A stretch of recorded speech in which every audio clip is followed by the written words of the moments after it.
Wow! Guys, magandang tanghali sa ating lahat. Ito na po ulit ako mga kasisi, mga followers, mga friends. Kakaila ko pa ng halian. Magpipray muna ako sandalang po. Salamat naman sa biyayang binigay mo sa amin sa tanghaling ito. Kasi pasami ka mas magitan sa puso sa amin. Ito na guys, kain muna tayo. Ito ang ulam ko, tukat baboy at may sabaw ako ng beef. Masarap to.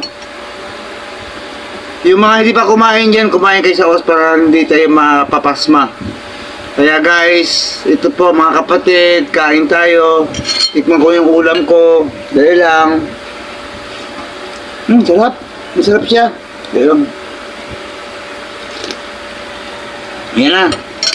Hanggang sa muli guys, don't forget to like, share, and follow my reels. At huwag niyo kalimutan ulit, nag-iusba ko sa lahat ang hindi pa nakapag-subscribe sa YouTube channel ko, please. Roger Fernandez Balahim. Follow me.